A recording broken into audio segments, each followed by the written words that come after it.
1, 2, 3, 4. F***ing hell. Right, okay. You know what? I think we're good to go. Yeah, baby. Good to go. Hot to trot. And red is going. Red means we're going. Don't I look relaxed? Don't I look ready to... But someone take a photo and we can put it on socials and then we can reference this at a later date.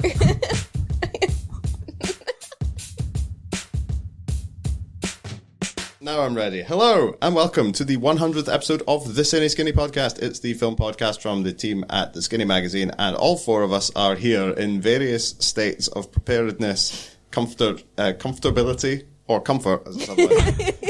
Things are going great. It's getting increasingly hotter. I'm Peter, wedged on a kind of tiny little 1.5-seater swivel chair with my mic stand perched very perilously, joined by Anna Heat. Hello. Good, classic, comfy podcasting position. Thank you. Ellie. Hello. Standard setup, you know. Chair, microphone. Yeah. The whole business. Jamie. Hello. I've put on the end of some kind of like IKEA piece of furniture. He's got a mic stand. There was a whole thing. Yeah, we didn't quite capture it, but I've got the angle now. It's good. he's got the angle. And you know what? It took him 20 minutes. You sound great, and it took him 10. He wasn't here for the first time. Oh, dearie me. Anyway, we are all here together to have a fun time talking about films. That's what we've decided. That's what's going to happen. And no amount of technical issues, Ellie's laptop sounding like it's about to take off, or the, as I cannot stress enough, the steadily increasing temperature of the room. Nothing can stop this podcast. Not lack of interest, not people in the team not being that fussed about it. Illness. Hey. What is happening? Geography. None of these things can stop Are the we podcast. airing our dirty laundry on the 100th episode? Peter? Is that how you want to go out? It's alright, I'll edit all this out. Who are we kidding? I'm not editing any of that out. Anyway, having created a positive mood in the room, it's time to tell you what we're going to be talking about today. We've actually got for the 100th episode, two really good films, I think. It's not a spoiler to say. We've got two very good films to talk about. We're going to do a little bit of, I would say, navel-gazing self-respection to talk about... Self-respection? Is that a word, Anna? No. Okay. What am I going for? Am I going for self-reflection or introspection? Yeah. Which I've combined together into self-respection. I thought you were going for self-respect, which, yeah, is clearly well out of the room. When have you ever known me to go for self-respect? So we're going to talk about films that we've enjoyed in the last 99 episodes of this podcast, films that we think that other people would like if they gave them a goddamn chance in this world, and also maybe some things that we liked or disliked and then changed our mind to then dislike or like, or fall somewhere in the middle of both of those at either end. We'll find out in the fullness of the podcast. But for this 100th episode to kick off, we'll do the standard thing where I ask everyone what they've been watching. Not one of the films we're going to review. Another thing you've been watching that you've been having fun with or not. That's the purpose of this bit of the podcast. And it's to loosen everybody up. I feel like I'm plenty loose as it is, but I can... you know what? I'm going to come to you, Jamie. Yes. I put you in a physically awkward position this week. Not for the first time. Of all the things you could have said, pick the one that really leaves the most questions. Yeah. Right, Jamie, hit me. What have you been watching? I was away this weekend up in the Highlands, and it was like a wet weekend on Saturday, and I watched Watership Down for the first time in about 30 years. And my God, what a brutal and brilliant movie that is. Yeah, I hadn't watched it in a while. I remember it being like really visceral and bloody as a kid and lots of kind of violence. But yeah, I forgot how weird it was. I forgot it was like, it's very kind of like folk horror actually, now that I know the genre of folk horror. You know, I would file along with like The Witchfinder General or, you know, The Wicker Man or something like that. It's that kind of 70s horror, but for kids. Story of, it's like kind of like a Disney movie, but the most brutal version of it. It's like a bunch of rabbits. You know, one of them has a premonition that something's bad's going to happen. And that bad thing is like humans are going to come and like dig out the burrows. So they have to like travel to higher ground. And along the way they kind of bump into these kind of weird rabbits and try not to get murdered by like dogs and cats and foxes and things like that. Just a great film, beautiful film. And yeah, like when British cinema was making interesting animation in the 70s, I don't know what happened to our animation industry, but filmmakers have really let slip their responsibility to traumatize children. Exactly. But yeah, I mean, it's like, that is dramatic, but it's also like really beautiful and haunting and weird, and yeah, I found it really moving. I forgot how kind of I remember all the fights and stuff, but like I couldn't remember how kind of lyrical and beautiful it was, and how it goes to quite strange places. And obviously, the song "Bright Eyes" by Art Garfunkel is also a banger.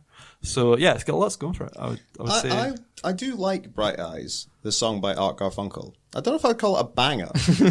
I'm not wanting to be in the club. Would you call it a tune? I would say it's a tune. It's a tune. Yeah. I would say it's a tune. I wouldn't say it was a bop. I would say it was a hit. Mm-hmm. I wouldn't say it was a banger. If I was stood in Sneakies on you know what, actually, scratch that. If I was put a beat under that. If I was stood in Sneakies on a Saturday night and someone like our old buddy Jamie Pettinger of EHFM, 100th birthday shout out to Jamie Pettinger, not his 100th, like the 100th birthday of this podcast. If he dropped Bright Eyes, acoustic, no beat, at 1:30 on a Saturday night, everyone would be raging, and I'd be like, fair play. That's a classic wind up. So Watership Down. Watch it. Give it a watch. Ellie, what have you got from it? I feel like we got a nice energy today. I think you're just manic. It's I forgot about this. I looked this up 10 minutes ago. It's International Podcast Day on the day of our recording this. So it was in the stars. Maybe that's what's bringing it all together. It's been quite a chaotic production so far, but the stars have aligned. I've been watching Michael Mann films. I think I mentioned a couple of months ago, maybe on the podcast, that I'd watched Manhunter with Brian Cox as Hannibal Lecter. Very, very good. I watched Heat for the first time. Al Pacino in Heat. Robert De Niro in Heat. I've not seen Heat. All these men in Heat. Yeah. Loving it.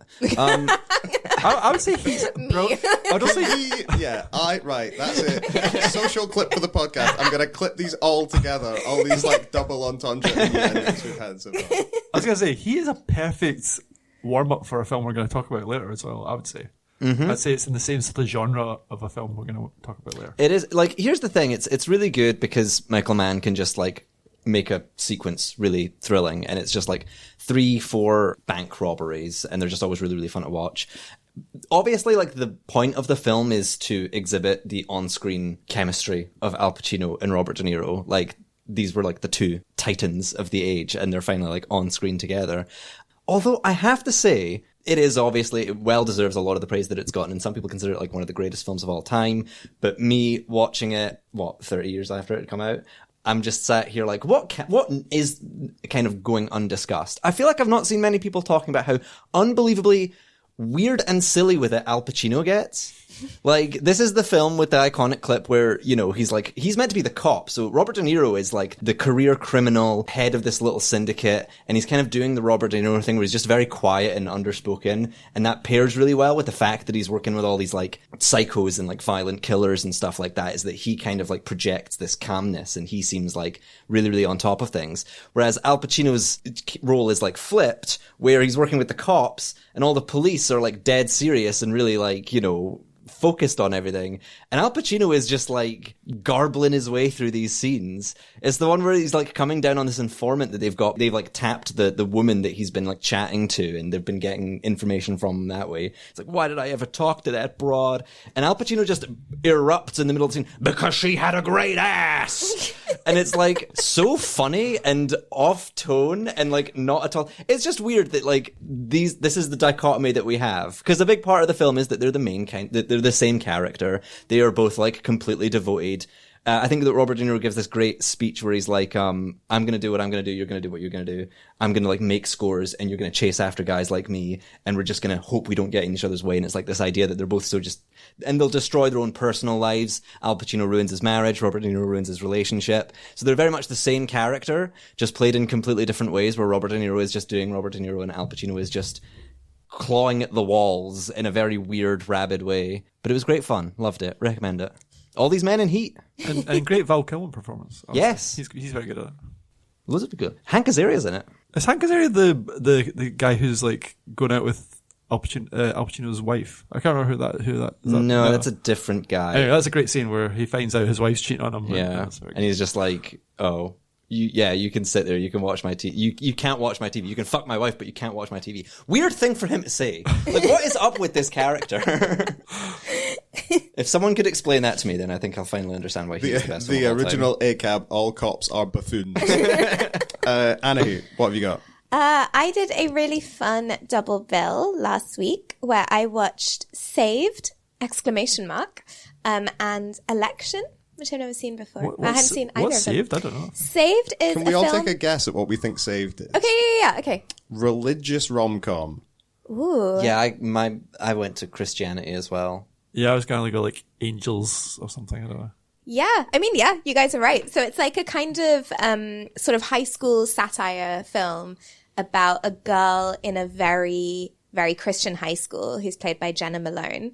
And she realizes that her like perfect boyfriend is gay, and God tells her, or she thinks that God tells her to have sex with him to like cure the fact that he's gay. This film was made in 2004.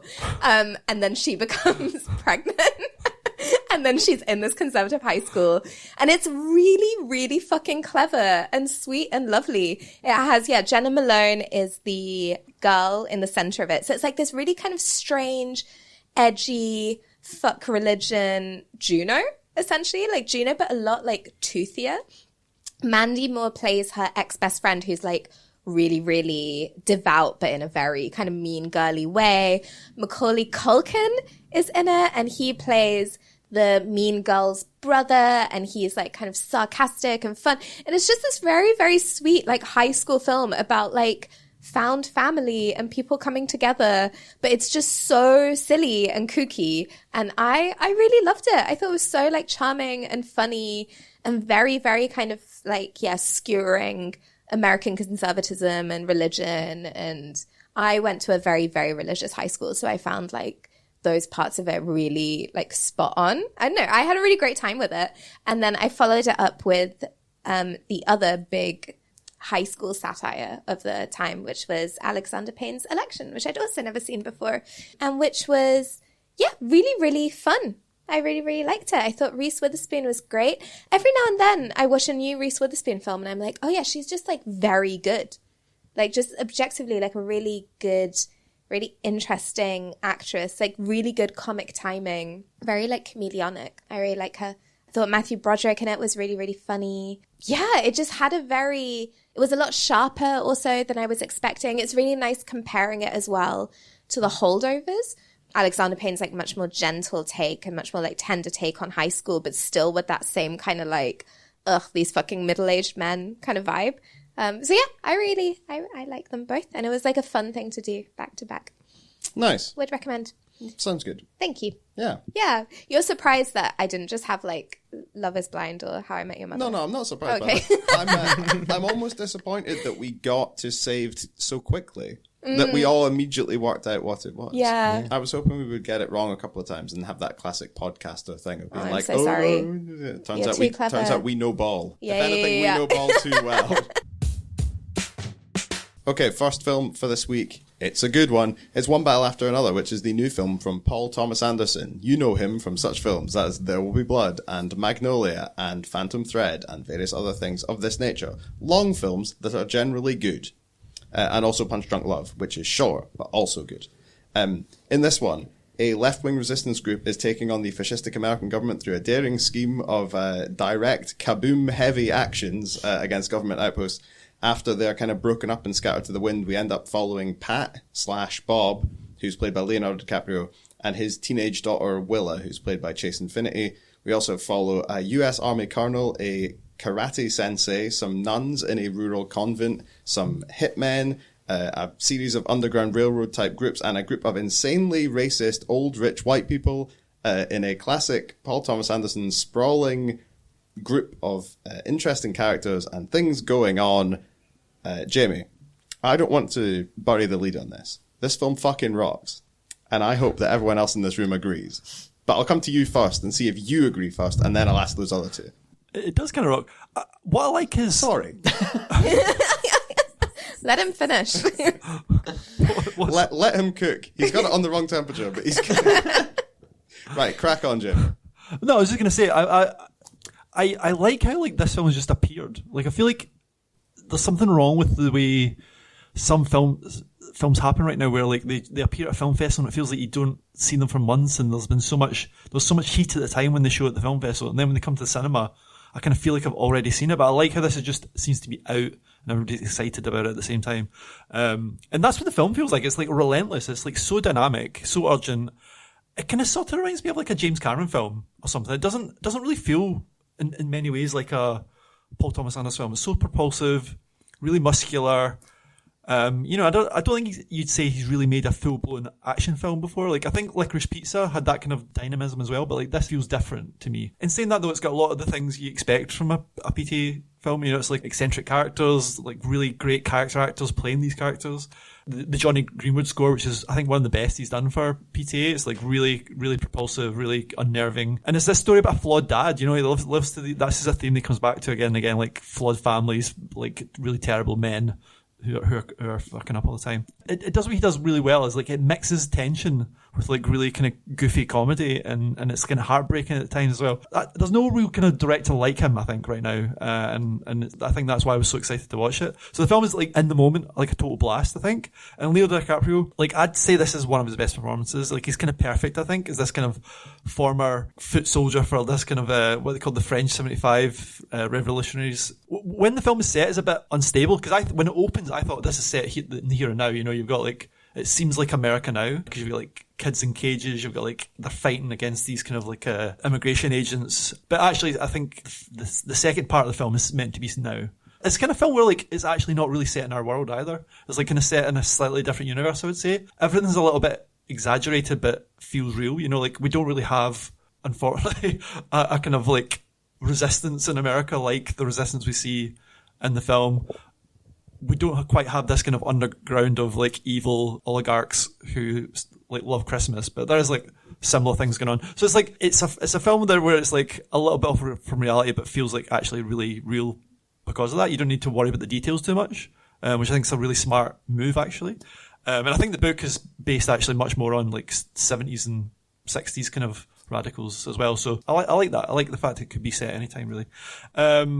Where was it going? DiCaprio's great as this kind of revolutionary who's now like a stoner and like lost all his chops if he even ever had it. He's like forgotten all his call signals. He's like stoned. He's forgotten how to like do it. He's out of shape. So when he does actually have to get into action and do stuff, he's like lumbering around. He's like falling over. He's willing to make fun of himself. He's this kind of loser guy, which I think is a character he plays really well. If you think of like some of his more recent performances, he's kind of getting into his age quite well, I think, and sort of playing these kind of older, kind of less kind of heroic characters. And yeah, I think Penn is also really good. It's an interesting film because it's like a bit like PTA's old films, and it's like a big ensemble with lots of characters flying around. But really, it's also a bit like his more kind of like later films where you've got two characters against each other, but weirdly they're not really connected. So like, like There Will Be Blood, you've got Daniel Day-Lewis versus Paul, what's his name? Dano's character. Like you've kind of got that kind of dichotomy of two opposite people in Sean Penn and Leonardo DiCaprio, but they don't really interact so much, which I think is maybe one of the flaws of the film. Like I feel like it's weird to have your protagonist and antagonist like never on screen together almost. Just a really interesting film, really really fun to watch, but I think it does have flaws. I think like I don't know how everyone thinks, but like it's been so kind of overblown in terms of like the criticism so far. Like I've heard people saying it's the best mainstream movie this year. I've heard people saying it's the best film of the decade. I don't know, it's like, it's got great moments, but it's like also quite messy, also things that don't quite fit together that well. Like, I think the opening section is great, but I really wish it was longer, because like it sets up so much. Like it's, I actually don't know the actor, I haven't seen her before. Is it Tiana Taylor? She's like the main character for the first 20 minutes, and then disappears. I wouldn't say why she disappears, but I kind of feel like the film kind of lost a bit of her energy, lost a bit of that kind of edge. When she was on screen, it became a bit more of a comedy. So yeah, I thought it was like there's something unbalanced about it, even though I really enjoyed it in the moment. I don't know if anybody else felt similar. I actually agree. I feel very much on the same page. Like there was a lot that I really liked about this film. I was immediately interested to see Paul Thomas Anderson take on like the 21st century. The way in which like he's done the 20th century in the past is so historically informed and so specific. If you think of like Boogie Nights or Licorice Pizza, parts of Licorice Pizza, where it's like, there's the oil crisis, and it's just how does this affect these characters' lives? Strange historical event that they encounter, and then they're put on a different path. And it's so interesting that that's kind of like how he describes history, of just like, this is nothing to do with the people's lives, except it does massively change them just because they're living through the news. So I was really interested to see how he would handle like 21st century politics. But like you say, it's kind of liminal. Like there's this big time skip after the prologue where I think they say 16 years has passed. And I think they actually say 16 years has passed and not much has changed, which like these days definitely doesn't feel real because like 5 years ago, things were really different from how they are now. So it actually creates this kind of, it's completely the opposite of the sort of stuff that he does in the 70s, where it's slightly more mythical feeling. And I think that's also in part due to the kind of dichotomy that we're getting at, where like Leonardo DiCaprio and Sean Penn are playing against each other. It's kind of this battle for the soul of his daughter. It's this battle between good and evil. It's this battle between the revolution and the state. And yeah, it just sort of opens it up for this quite like, I don't know, like epic fairy tale, which is really, really interesting. And it also does have that same Paul Thomas Anderson thing of like, people are motivated by strange things, especially with Sean Penn's character. Like they are, kind of uncompromisingly devoted, like superhuman devotion to something that you just simply do not understand or you wouldn't get or just seems completely pointless. Like the fact that like Sean Penn's character is a real villain and really adds to the like drama of this film is just how horrible he is. He's like a savage racist colonel. He's like a black-hearted bully. He's quite like terrifying in just how much of a live wire he is. But at the same time, the film does do a really good job of showing him to be really small and infantile and like pathetic and embarrassed and sad. So it can kind of like pull out these comedic and dramatic tones whenever it pleases and can shift gears in a really, really interesting way.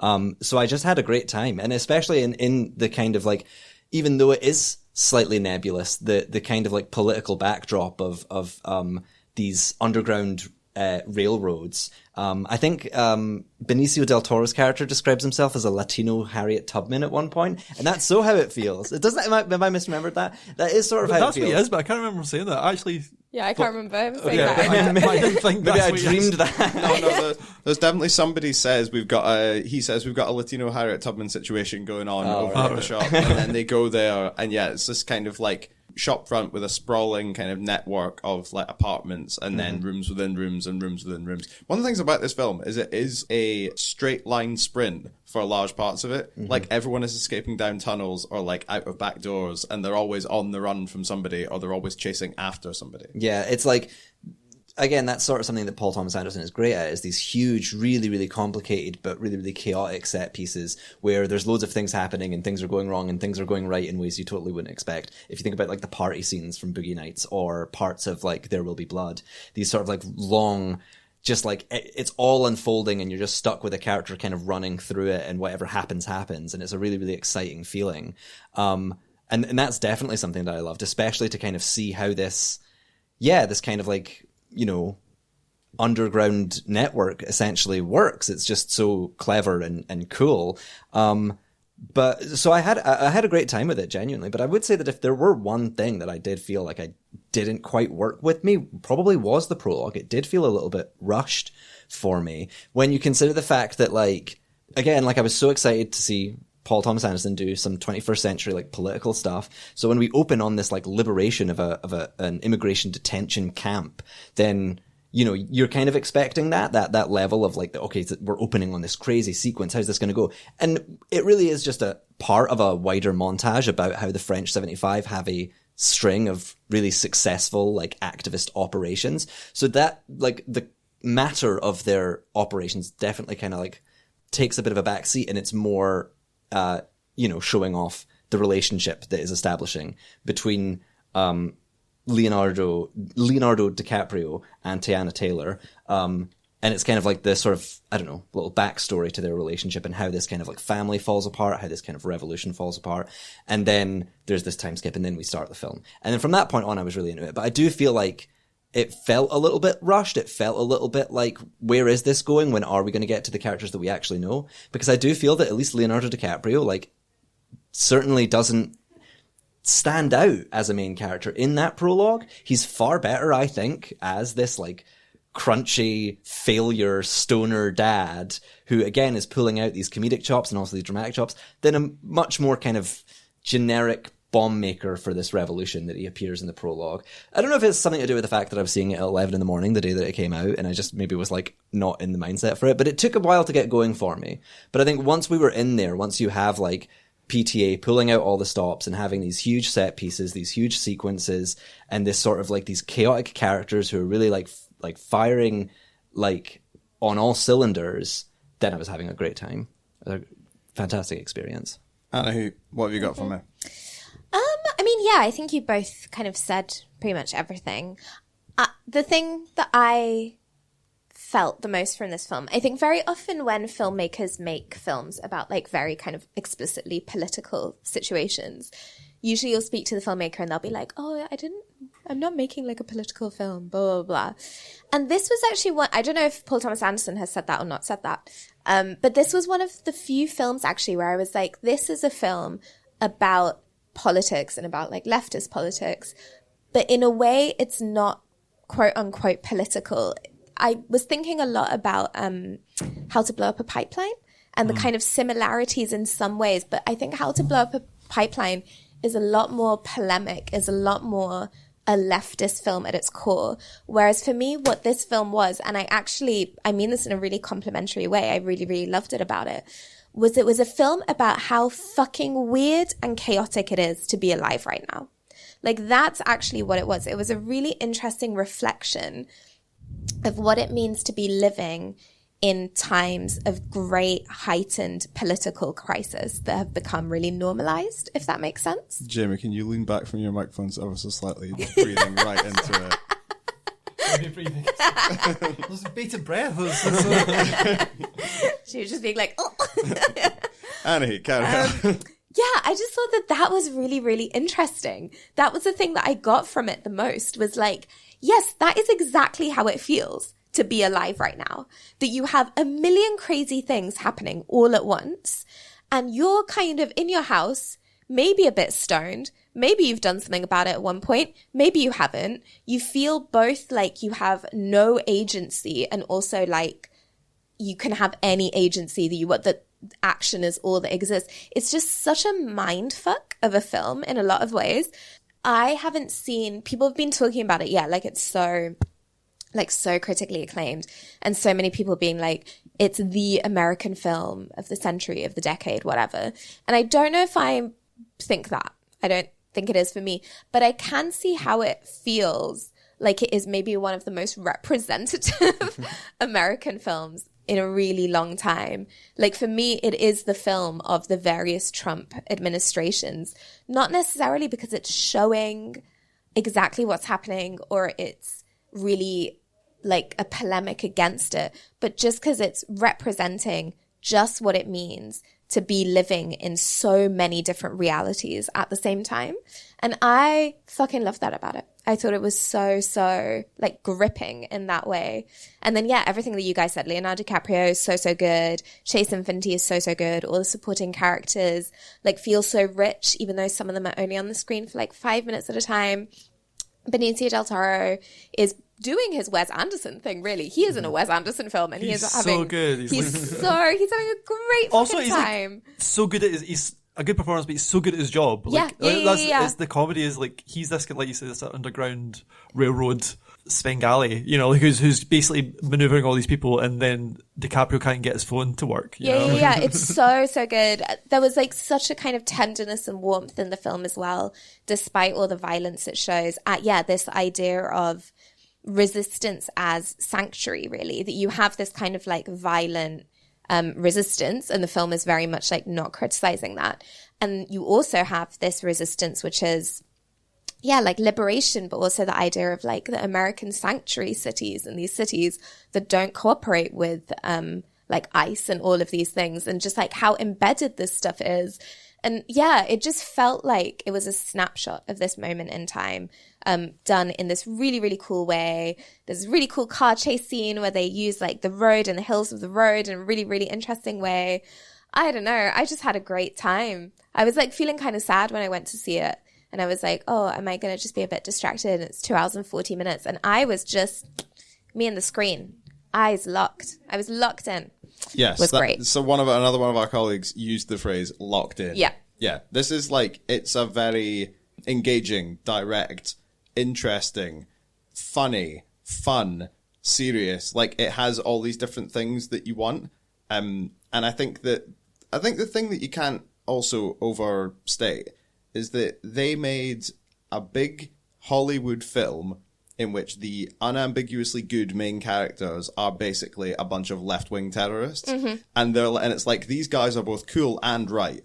And then they went on and said that, like, and this guy's stoned out his box, but he's constantly outrunning the best intentions of, like, local, state, and federal authorities.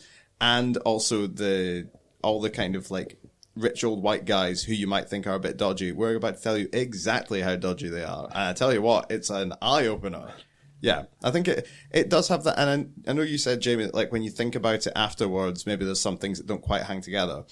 But I think that on this, our 100th episode, it is worth acknowledging that some people do just go to the cinema to watch a fun, interesting, good film that will make them think, but also that they can go and just, like, enjoy. Like, these kind of films in particular are entertainment. There's something to, like, engage with and to have, like, an experience of watching, but they are ultimately, like, pieces of entertainment. And I don't think you can deny that in the 2 hours and 40 minutes, are you not entertained? Are you not entertained, Gladiator 2001? I just always, like, with Paul Thomas Anderson, this is going to sound silly, but I always think of it as what you put on if you want to watch a good film. You know how, like, you want to watch a good film, but it's like, oh, does that mean like a comfy film or a cozy film? Does that mean like a silly film or a weird film? Or the kind of film that you can't see anywhere else or something that you've never seen before? And it's like, whatever you want, if put on a Paul Thomas Anderson film, and it's a good film. It's a well-made film. And it just holds your attention all throughout, no matter how fucking long it is. And just the characters are so interesting, and it brings up all these different, like, very specific feelings and emotions that don't appear on film often enough. And it's just really well put together. I mean, the characters are just so flawed as well. Like, that's like, I mean, I kind of disagree that they're good. Like, actually, there's like some of the revolutionaries who do bad things, and some of them I think it gets sold down the river a little bit. Like Perfidia. I feel like, I wish she had a better narrative maybe, because she is so cool. She's like this badass leader of this troop, but she's also got a weird sort of sadomasochistic sexual thing going on with Lockjaw, who's like Sean Penn's character. It's like that's very kind of thorny and like interesting, and like the film, I wish it kind of expanded that a bit more. That's why I think the first section is really interesting, and I wish there was more of it, because she was such an enigma, you know. Like, why does she do some of the things she does? Because I like that she stayed an enigma. I think. Yeah. And also, like, they're when I say they're good, I mean, like, they're the heroes. They're the goodies. And the other lot are the baddies. Yeah. And, but like, then our hero's not even heroic. Like, DiCaprio, that's what's so good about it. Like, DiCaprio is like an absolute mess. Like, I love that. He's like basically like the Big Lebowski. It's like dropping the Big Lebowski in a Terminator movie and saying, right, get away from these bad guys. Like, that's what it's like. It's like, and you know what? He's going to fucking pull it off. It's like what you were saying with it just being a metaphor for how crazy it is to live nowadays. Can't stress enough how, like, an hour of the film happens because Leonardo DiCaprio just can't remember a code phrase that he was taught 16 years ago. And it's like so unbelievably relatable, because that would be me. That would be all of us. I can't remember shit. No. But also the left-wing revolutionaries are so uptight about like remembering every code. And when they're like, oh, I'm sorry, you're like invading my safe space right now. I was like, I've been in that Signal group chat. Let's be so serious. So one battle after another. I said it at the top, and I got slightly contradicted, but only a little bit. This film rocks. But how much does it rock on a scale of 1 to 5? Annie? 4.5. Also 4.5. Probably 4.5. 5 stars from me. Woo! The rare 5 stars from me. A film I actually like. Let's fucking go 100 more episodes. We did it, finally. Okay, and second film of the week is Urchin. This is the directorial debut of Harris Dickinson. Lovely, tall Harris Dickinson. And he's also in it. But Frank Delane, off of the Walking Dead spin-off Fear the Walking Dead, and who also played a young Tom Riddle.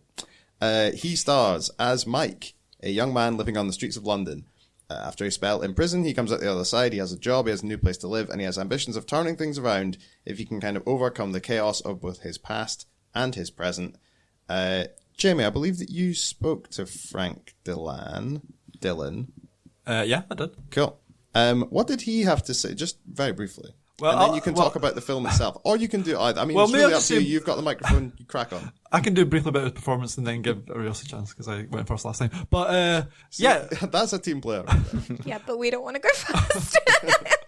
well, what I'll He's say just is trying to be nice. That what I'll say with this film is like I was a little bit dreading it because like when a young filmmaker makes their first film, like there's nothing about Harris Dickinson. I think he's a really good actor and he has got quite good taste in filmmakers. I think when you look who he's worked with, but I never thought, oh, he's going to make a great movie. And it's not. It doesn't feel like an actor's movie because it's even though it's got a great central performance. I think Frank Blaine is really good. It doesn't feel like showy. It's actually quite subtle, and it's very much. I found it a really moving performance actually because he's like a character who's like not the cliche of, you know, a homeless person or a unhoused person. He's actually he's trying really hard.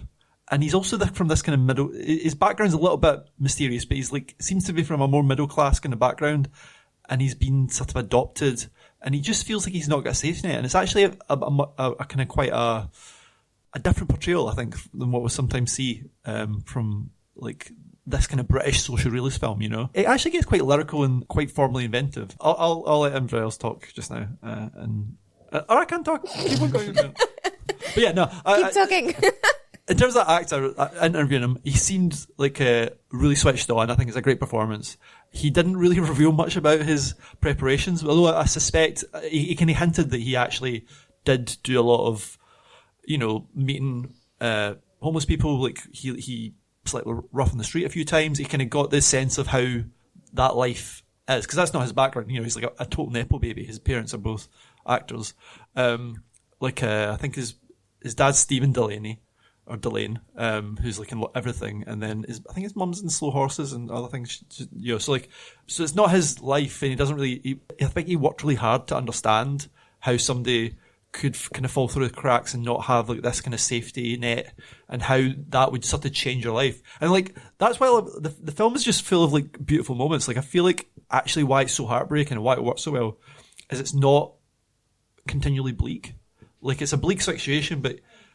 The character Mike, the way Frank Delaney plays him is it's just like really hopeful, you know, like he's got these kind of pipe dreams of like he wants to be a chauffeur, you know, when he finds like the right jumper or the right sort of pair of snakeskin shoes in a shop, he gets really excited, you know, like there's a scene where like he just like he buys like a plant, like a cactus, like this daft little cactus for his like parole officer, and he's so happy, but then he gets hit with like more bad news. Is this character who's just like you see how hard it is for someone who actually is trying their best and how many barriers are in their way, but it's not like I wouldn't say it's like a socialist film in that it's trying to represent every single homeless person. It's a very specific character in a very specific situation, but you can also extrapolate it and sort of see the wider world, and the filmmaking is just really interesting. It's like not it starts as a socialist film but becomes more kind of picaresque and fun and sort of like And it has, like I said, it has these kind of surreal moments where we go inside a sort of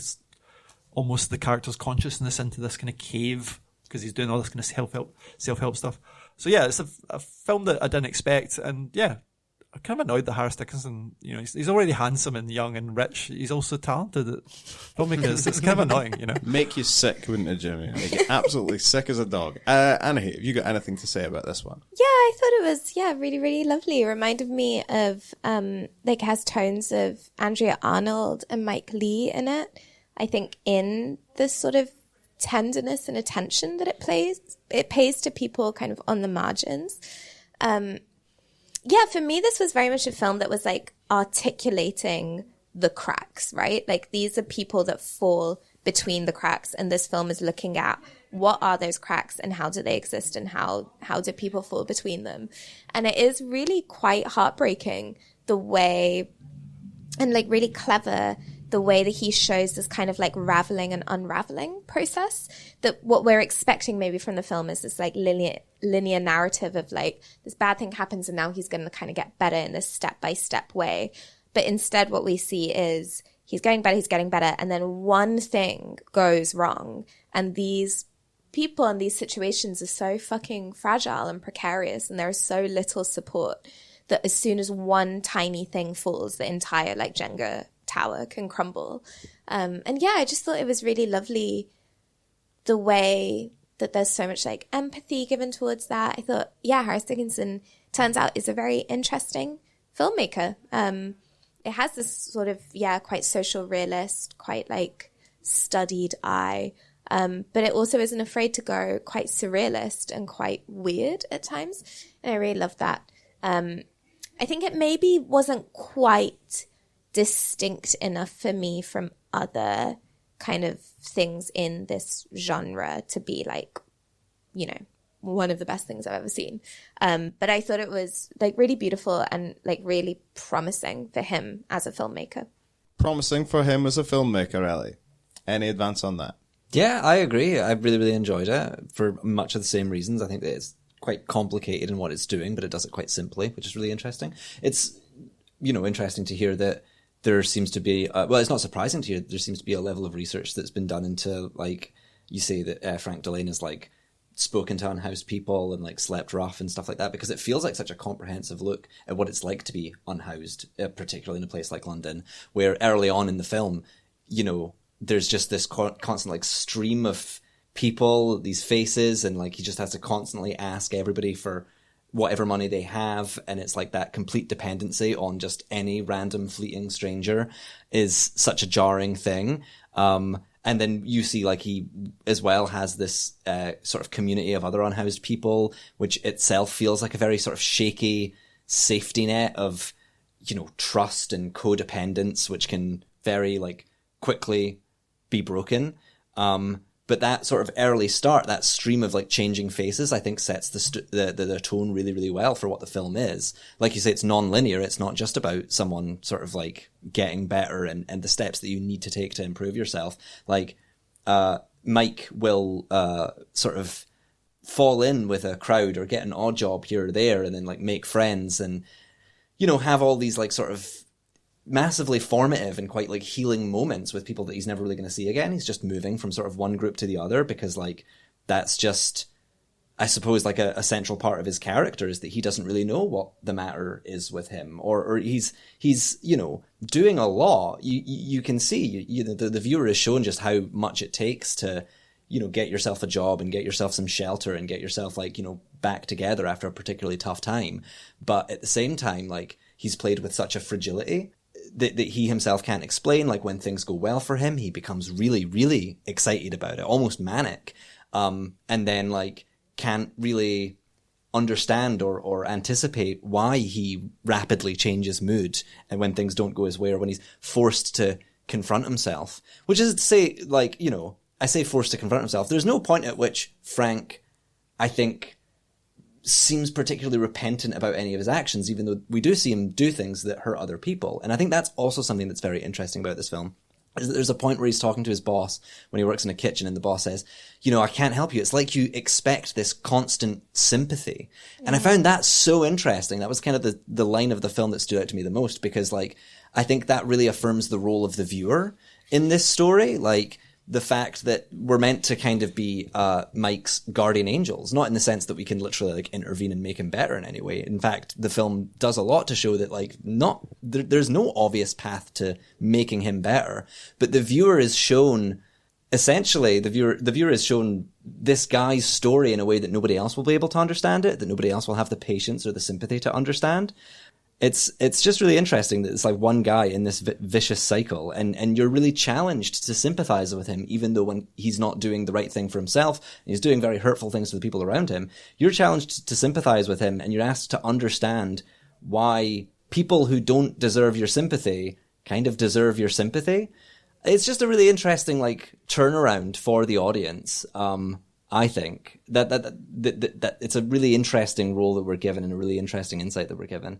But there are like, I don't know, like you say, it's not particularly showy in how it's directed. It's directed almost kind of at a distance. It doesn't feel like poverty porn or overly melodramatic or anything like that. If anything, we're given these like wide sort of distant shots of him like setting up his sleeping bag for the night or something like that. So we're just allowed to quite like observe his body from a distance and just the actual process that he needs to do, the way that he needs to live his life, in a slightly detached way, but in a way that still manages to like garner some empathy from the audience. And there's a handful of like quite esoteric moments that still manage to not be too showy. Like you say, Jamie, there's these kind of like strange, symbolic, metaphorical images of a cave or this crone, this old woman who sort of reappears without any kind of like questioning. But I feel like not enough that it overpowers the quite realist core of the film. Yeah. I saw a review that complained that it was too kind of clean, you know, like it was too kind of like, you know, it wasn't gritty enough or something. But like,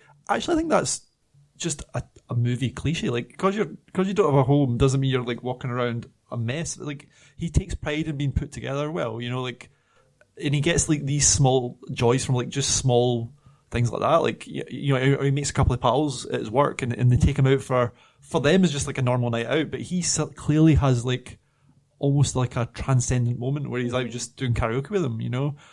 And I think that's what it's about. It's like, yeah, like just small things can completely change someone's life. And he's so right, like how like just having a lasting relationship with anyone is kind of impossible if you don't have stability. If you can't, like, you don't have a home essentially.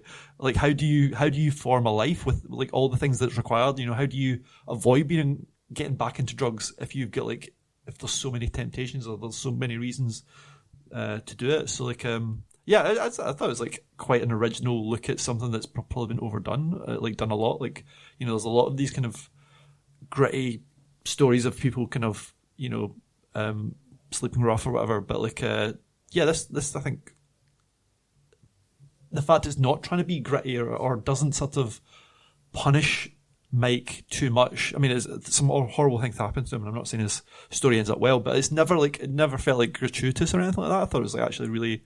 That's what made it quite moving for me. Yeah, there is like a bleakness. There is like a problem, right? That the film is kind of pointing us towards, but it's somehow also managing to say that it's not really Mike's problem, you know? Yeah. In a way that, I don't know, that's a complicated and quite nuanced thing for a director, especially like such a new director, to have to articulate. Yeah, and it's like you just notice that everybody's a bit rushed with him. Like, so like his even parole officer, she's having his lunch while in a meeting because she doesn't have time to like do the job properly, and it's not because she's a bad person or like not compassionate. It's because like she's literally overworked, and like similar with his boss at the hotel. You know, he doesn't. Maybe you could say, "Oh, the boss should have given him a second chance," but the boss is also overworked, and like it's like about like how it's all interacted. You know, like interacts like the fact that we don't have enough resources for anything. That people can't be given a chance. It's a little bit like we discussed with On Falling, where like On Falling is just this world where like people actually do mean really well and people are looking out for each other. It's just not enough. The systems are like not sufficient enough to protect people from like the terrible way that they're going to be like crushed by it. This is a little bit similar. People aren't overtly sympathetic, but at the same time they're not overtly cruel. So it's really interesting. Yeah. I know we all mean well and we don't want to rush, but equally we do. Oh, I didn't know. Yeah. No, we're all good. We're all good. It's just we've got to the end of that bit and now we can talk about letterbox scores for Urchin, a good film that I think we all enjoyed. Jamie, how many out of 5? What do you reckon? 4. 4. 4. 4 also. 3.5. Excellent. I'll say 4. I'm feeling generous on this, our 100th episode. Okay, and for the last bit of this episode, we're going to do a little look back on our first 100 goes round of this podcast. As Jamie said, it's just ranking stuff, innit? So, like, this isn't going to take that long at all. So we asked each other a few questions. Best films we think we've reviewed in the lifetime of the podcast. Films that we don't think got enough love from audiences, critics, etc., in the time of the podcast. Film we've changed our minds about in the time of the podcast. And also... Jamie has submitted a list of films he wished we'd done on the podcast. So we'll get to that at the end. Does anyone have anything for that apart from Jamie? Okay, great. It's all right. Jamie has submitted more than enough material.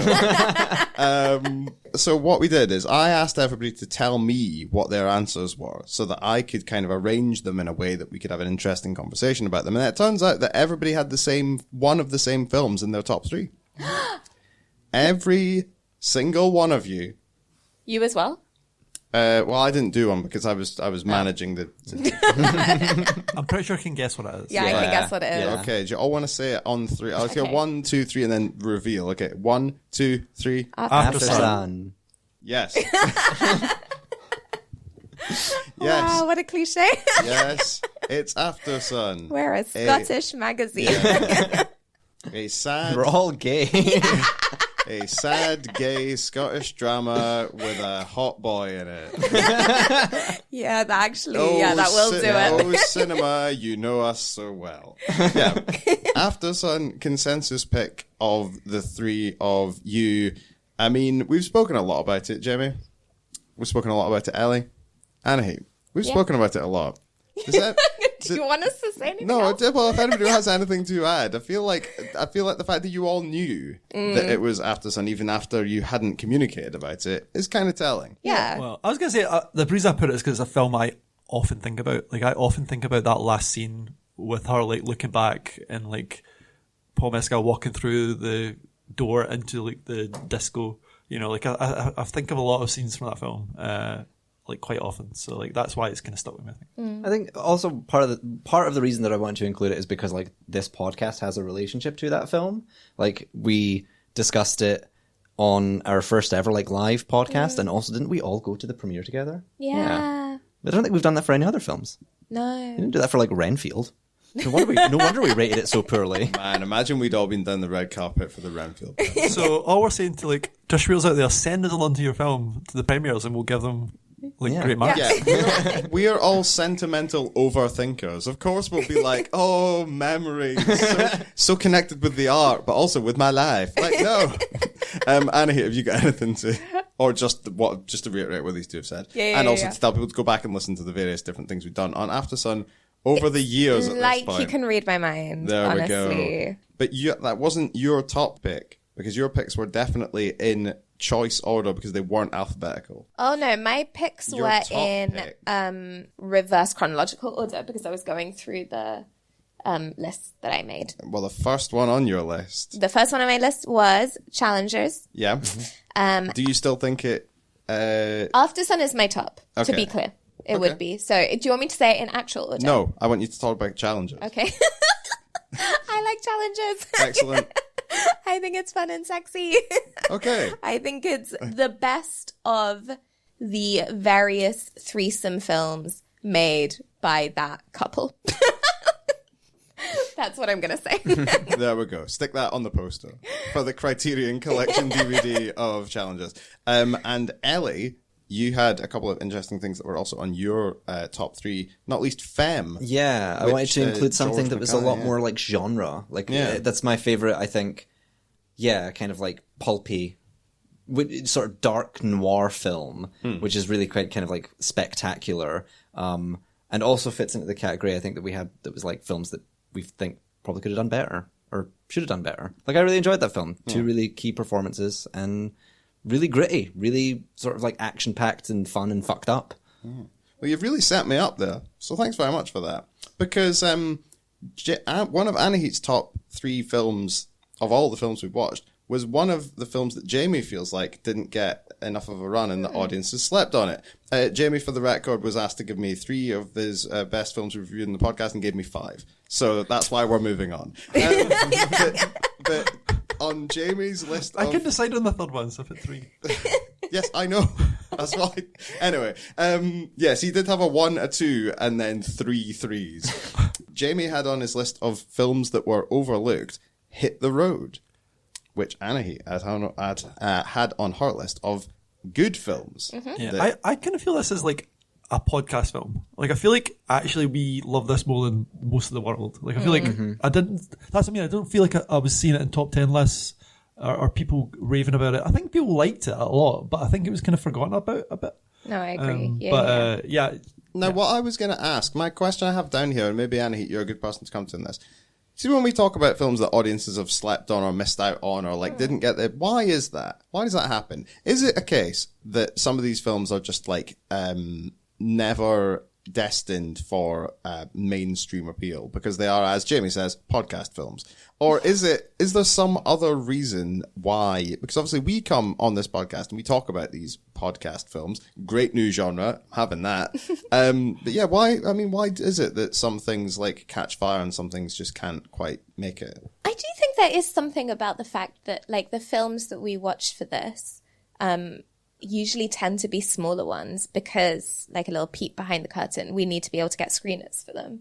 and those tend to be often the smaller films, which is really lovely then, because then you get a glimpse into the like less mainstream world of cinema, and then you remember that everyone else lives in the mainstream world of cinema.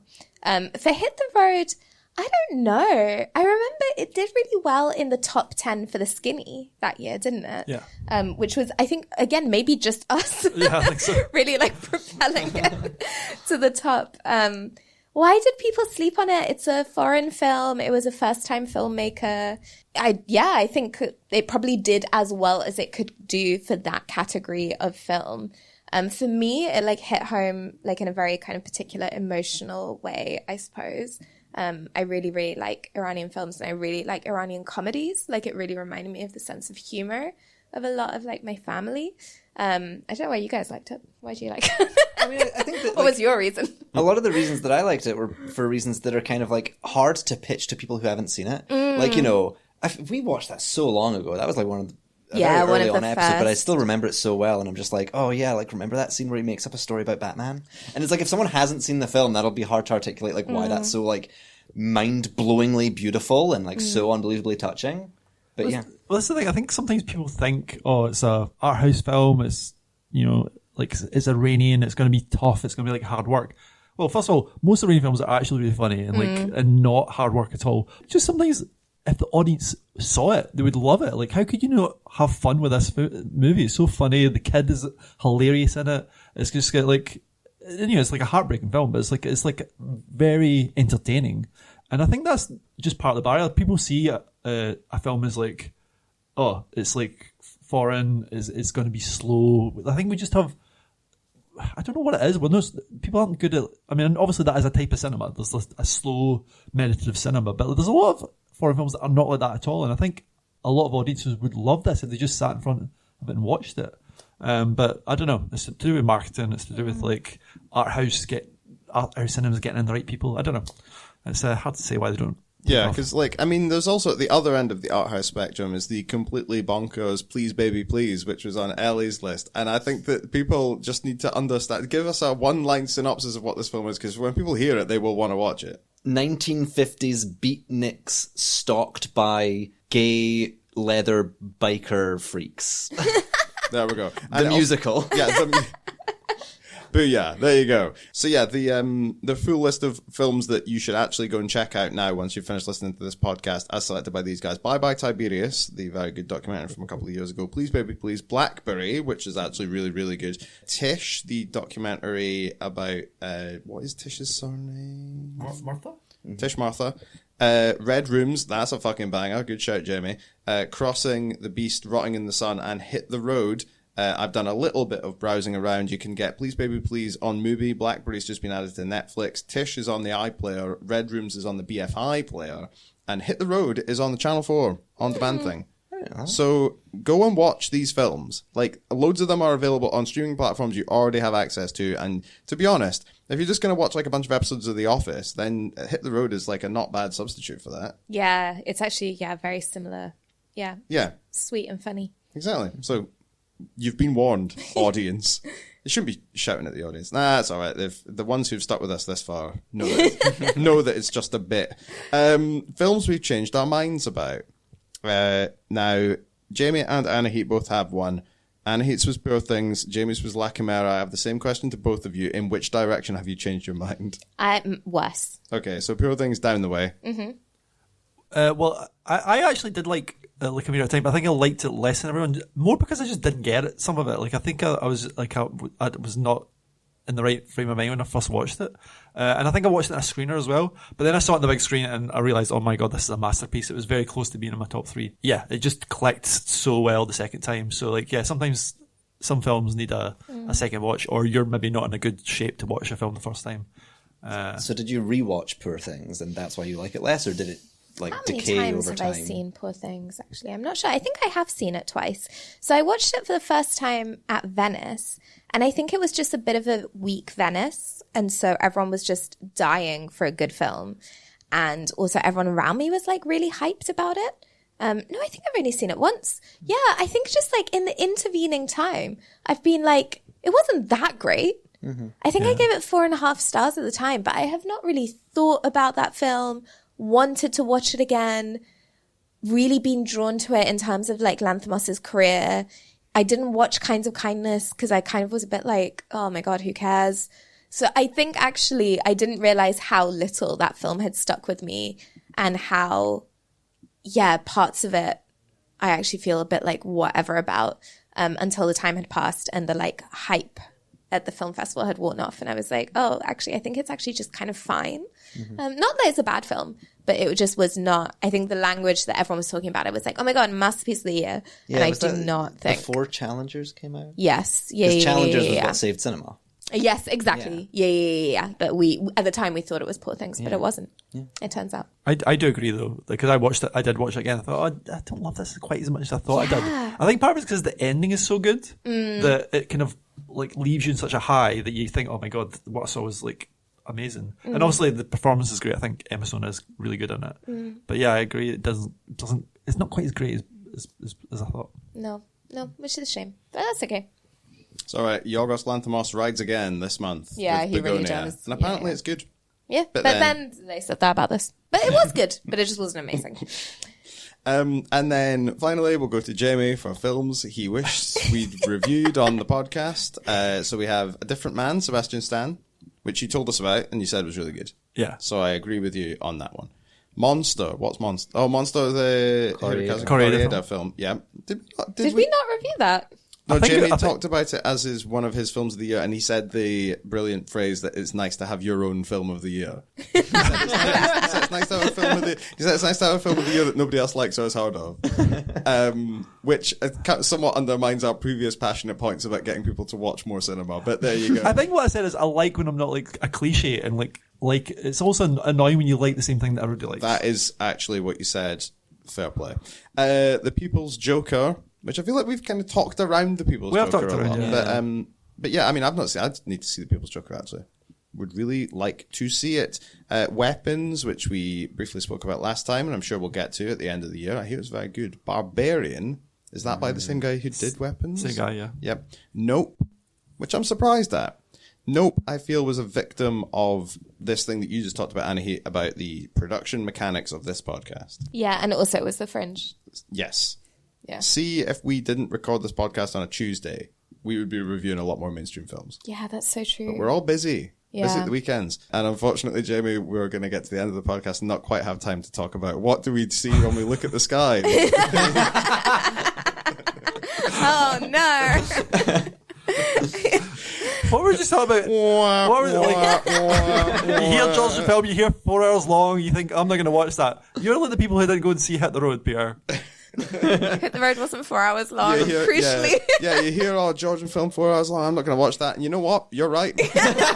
You've been right before and you'll be right again. This has been the 100th episode of the Cineskinny podcast. Thank you, Jamie Dunn. Thank you. Thank you, Ellie Robertson. Thank you. Thank you, Anna Heap-Bruce. Thank you. I have been Peter Simpson. Esquire. If you've enjoyed this, and I can't think why you haven't, then thank you for listening, and thanks to everyone who has listened to and taken in any way seriously the last 100 episodes of this podcast. It's been lovely, and it's actually been really nice to work with some like quite fun, interesting people who are doing like interesting things in cinema. Like we've done things with like Glasgow Film Theatre. I thought you meant us. It's like, what, sweetheart? Wait. I was like, wow, what have we done? Wait. We are talented. You'll get your shout out in a minute. I was trying to be polite to everyone external who has helped. Good work, lads. If you can all give me a hand taking all this equipment down, we'll be great. This has been the Cineskinny, and we'll be back in a couple of weeks unless I am like beaten mercilessly with this microphone stand as soon as I turn this recorder off. Bye, everybody. Bye. Oh. I was like, oh, that's so sweet. Yeah. Wait a second. Very uncharacteristic, earnest note. Oh, yeah.